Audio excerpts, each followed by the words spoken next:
Om Gam Ganpate Namaha. Om Sai Ram. Chapter 23. In this chapter, we'll be knowing about yoga and onion, Shama cured of snake bite, cholera ordinance broken, and the ordeal of Guru Bhakti.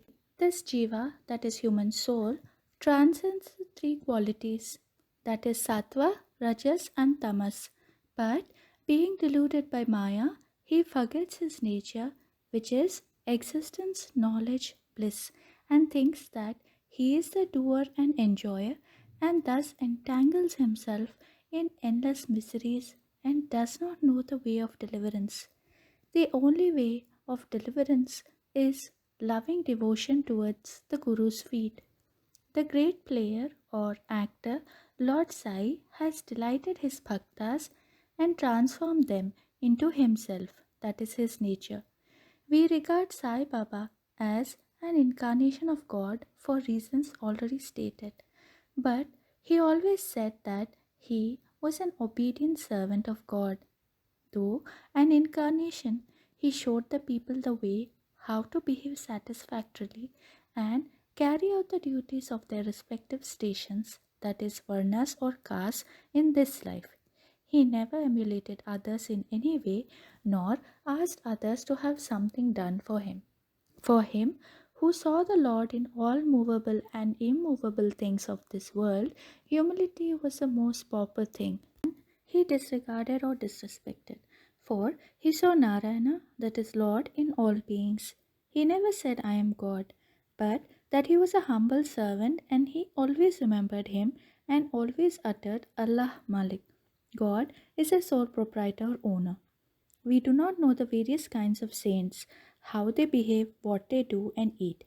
We only know that by God's grace they manifest themselves in this world to liberate the ignorant and bound souls. If there be any store of merits on our account, we get a desire in listening to the stories and leelas of the saints, otherwise not. Let us now turn to the main stories of this chapter.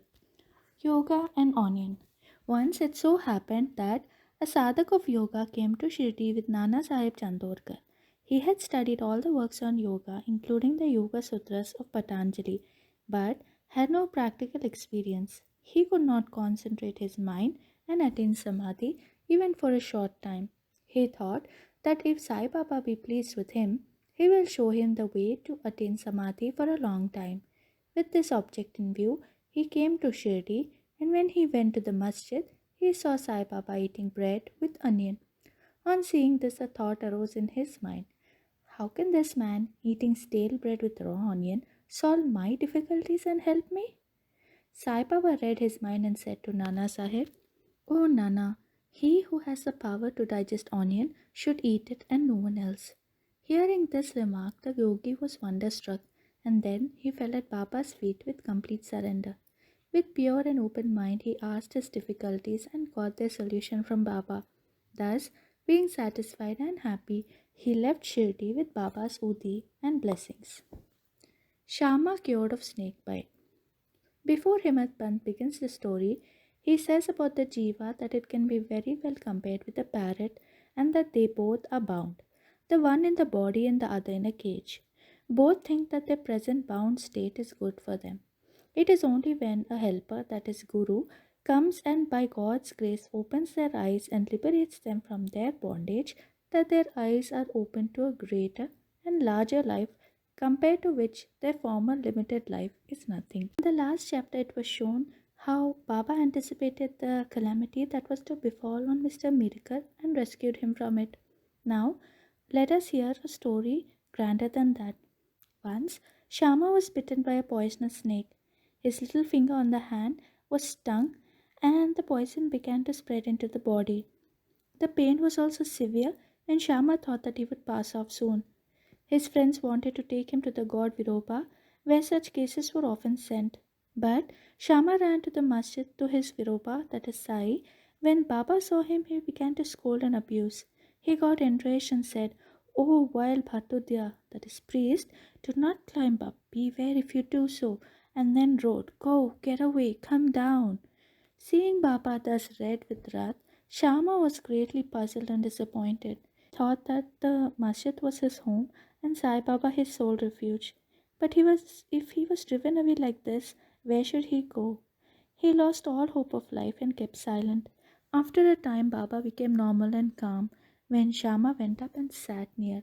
Then Baba said to him, "Don't be afraid, don't care a little. The merciful fakir will save you. Go and sit quietly at home. Don't go out. Believe in me and remain fearless and have no anxiety." Then he was sent home. Immediately afterwards, Baba sent Tatya Patil and Kaka Sahib Dikshit to him with instructions to the effect that he should eat what he liked, should move in the home, but should never lie down and sleep. Needless to say that these instructions were acted upon, and Shama was healed in a short time. The only thing to be remembered in this connection is the words of Baba, or the five-syllable mantra: "Go, get away, come down," were not addressed to Shama as it apparently looked, but it was a direct order to the snake and its poison not to go up and circulate through Shama's body. Like others well versed in Mantra Shastra, he had not to use any incantation, charged rice, or water. Words only were most effective in saving the life of Shama. Anyone hearing this story and other similar ones will get firm faith in the feet of Sai Baba, and the only way to cross the ocean of Maya is to remember ever the feet of Baba in the heart. Cholera epidemic. Once cholera was raging virulently in Shirdi. The residents were very frightened and they stopped all communication with the outside people. The panchas of the village assembled together and decided upon two ordinances as a remedy to check and put down the epidemic. They were: no fuel cart should be allowed to come in the village, and no goat should be killed there. If anyone disobeyed these ordinances, they were to be fined by the village authorities and panchas. Baba knew that all this was mere superstition, and therefore he cared twopence for the cholera ordinances. While the ordinances were in force, a fuel cart came that wanted to enter the village. Everyone knew that there was dear the fuel in the village. Still, the people began to drive away the fuel cart. Baba came to know of this. He came to the spot and asked the cartman to take the fuel cart to the masjid. No one dared to raise his voice against this action of Baba. He wanted fuel for his dhuni, and so he purchased it. Like an Agnihotri keeping his sacred fire alive throughout his life, Baba kept his dhuni ever burning all day and night, and for this he always stocked fuel. Baba's home, that is a masjid, was free and open to all. It had no lock and key, and some poor people removed some wood from there for their use. Baba did not grumble about this. Baba saw that the whole universe was pervaded by the Almighty, and so he never bore enmity or ill will to anybody. Though perfectly detached, he behaved like an ordinary householder to set an example to the people. Ordeal of Guru Bhakti. Let us now see how the second cholera ordinance fared with Baba. While it was in force, somebody brought a goat to the masjid. It was weak, old, and about to die. At this time, Fakir Pir Muhammad of Malegaon, alias Bade Baba, was near. Sai Baba asked him to behead it with one stroke and offer it as an oblation. This Bade Baba was very much respected by Sai Baba. He always sat on the right hand of Sai. After the chillam pipe was first smoked by him, it was then offered to Baba and others. After the dishes were served at the time of taking meals at noon, Baba respectfully called Bade Baba and made him sit on his left side, and then all partook of food. Baba paid him also daily 50 rupees out of the amount collected as dakshina. Baba accompanied him 100 paces wherever he was going. Such was his position with Baba. But when Baba asked him to behead the goat, he flatly refused, saying, "Why it should be killed for nothing?" Then Baba asked Shama to kill it. He went to Radha Krishnamai and bought a knife from her and placed it before Baba. Knowing the purpose for which the knife was taken, she recalled it. Then Shama went to bring another knife but stayed in the Vada and did not return soon. Then came the turn of Kaka Sahib Dikshit. He was good gold, no doubt, but had to be tested. Baba asked him to get a knife and kill the goat. He went to Sate's Vada, returned with a knife. He was ready to kill it at Baba's bidding. He was born in a pure Brahmin family and never in his life knew killing. Though quite averse to do any act of violence, he made himself bold enough to kill the goat. Kaka Sahib tightened his dhotar and, with a semicircular motion, raised his hand with the knife and looked at Baba for the final signal. Baba said, "What are you thinking of? Go on, strike." Then, when the hand was just about to come down, Baba said, "Stop! How cruel you are! Being a Brahmin, you are killing a goat." Kaka Sahib obeyed and put the knife down and said to Baba, "Your nectar-like word is law unto us. We do not know any other ordinance. We remember you always, meditate on your form, and obey you day and night. We do not know or consider whether it is right or wrong to kill. We do not want to reason or discuss things, but implicit and prompt compliance with Guru's orders is our duty in Dharma." Then Baba said to Kaka Sahib that he would himself do the offering and killing business. It was settled that the goat should be disposed of near a place called Takya, where fakirs used to sit.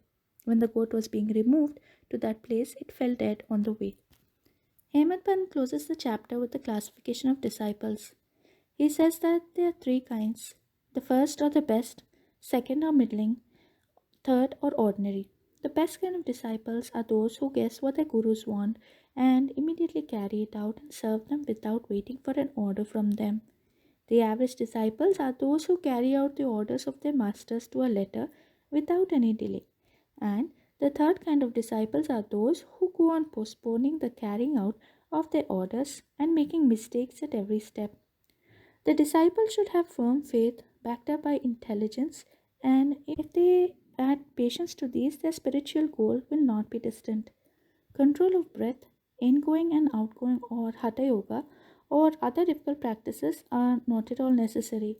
When the disciples get the above mentioned qualities, they become ready for further instructions, and the masters then appear and lead them on in the spiritual path to perfection.